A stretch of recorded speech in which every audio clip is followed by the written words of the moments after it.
Hey guys, welcome back. So in this video I'm going to show you how to avoid getting cake face. If you guys are like me, you dealt with the problem for years and years and years until you learned how to do makeup properly, or if you still don't know how to do it properly, I'm here to show you.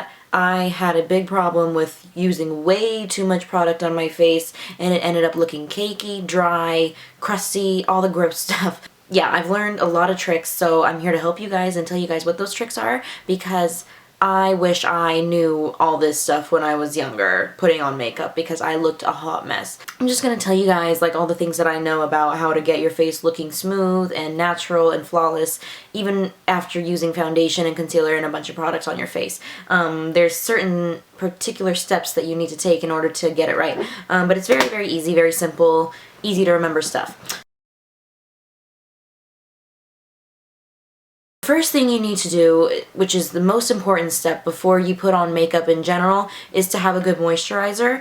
I know a lot of people might skip this step. I know I did for years, until actually just a couple years ago. I never used a moisturizer on my face, which was the biggest mistake, because you need moisturizer in your life. It was actually a big reason why my face was so dehydrated and dry all the time, and that's why my foundation was caking up. And in my opinion, you should invest in a good moisturizer, preferably higher end, because that's what's going to treat your face the best. It's gonna be the best for your skin.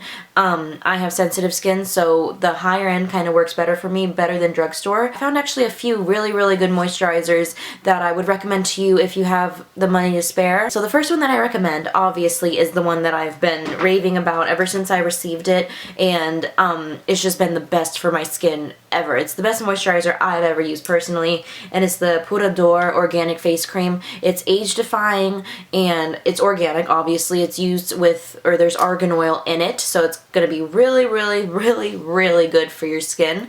I'm gonna link everything down below that I'm using, so you guys can click on those links and check them out for yourself, so don't you worry about that. In my opinion, even if you're young, I think you should start using the age-defying stuff as soon as possible, because that's just gonna make your skin feel new and fresh for as long as possible. So that's the first step, is moisturizing. So you're gonna moisturize your face, and you're gonna make sure you get your face and your neck, because we wanna keep our neck looking as pretty as possible for as long as possible as well. Make sure you get every little crevice.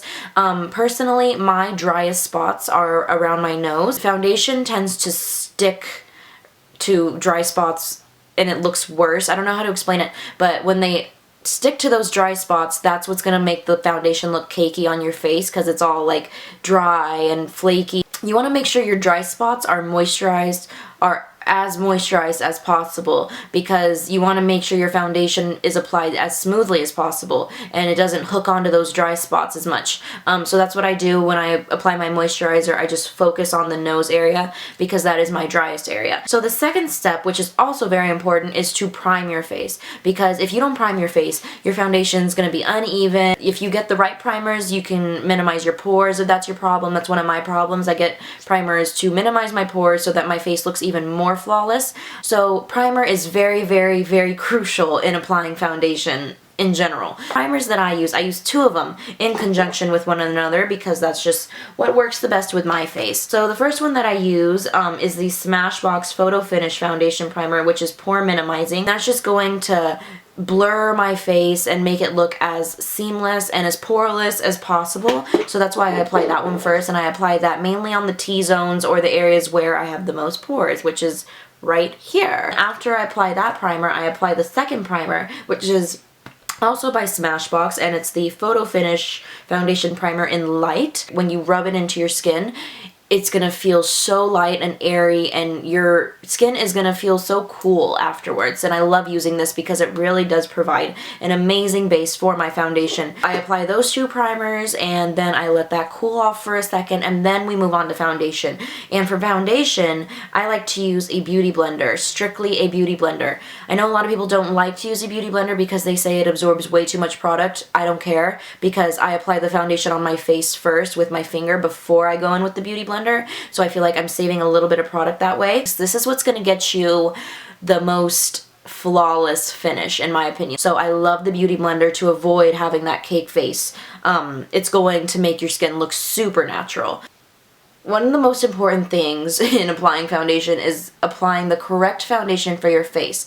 If your face is oily, okay, if your face is oily and you apply a very, very full coverage foundation on there, it's only going to make it worse, and it's only going to make it more cakey. And that actually applies if you have dry skin as well. If you have dry skin, do not apply a full coverage foundation on your face, because that's going to make it look cakey as well. If you have dry skin, you want to apply a dewy foundation. That's what you need, because that's what's gonna counteract the dryness and give your face that glow that you're looking for. And if you have oily skin, what you need to do is invest in a good moisturizer, one that does not make your face more oily, one that goes well with your face and makes it a little bit more dry, one that has no oils in it.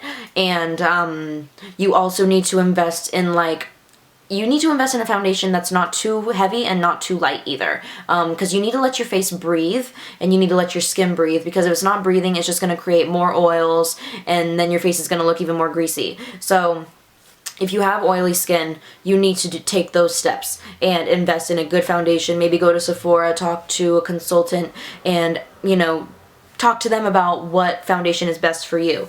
But if you have dry skin and you want to avoid having a cake face, do not get a full coverage foundation. Get a medium to light coverage foundation, and with a dewy finish, and that's what's going to give you that luminous, flawless glow that you want. And the one that I use is the Giorgio Armani Luminous Silk Foundation. This has changed my life so much for the better.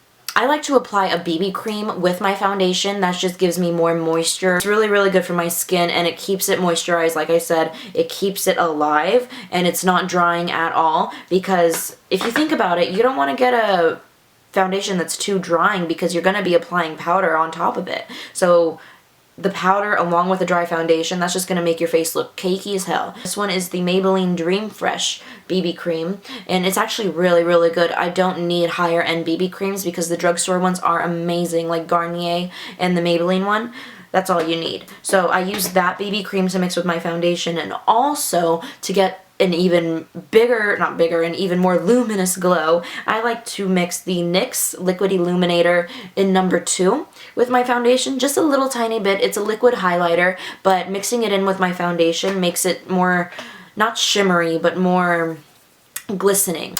So with my finger, I apply it on my face first before I go in with the Beauty Blender, because that's what's gonna leave the most product on my face and let my skin absorb the most product possible. So then I go in with my Beauty Blender and I just push it into my skin and blend everything together. And it's really, really, really easy. Like, you can't mess up with a Beauty Blender. That's why I recommend it so much. Basically, push that into your skin until everything is blended. Don't forget to blend the foundation onto your neck so that everything matches. As you could tell, I'm pretty matched up, and I'm pretty proud of that today. Next is concealer. Concealer isn't really a huge deal. It doesn't really depend what kind of concealer you use. The concealer that I swear by is actually drugstore, and it's the Maybelline Instant Age Rewind Concealer. I love it so much because it has a sponge applicator. It's really, really easy to apply under your eyes, and it has the best consistency, in my opinion. It just goes well with my skin. My skin absorbs it. It's more of a wet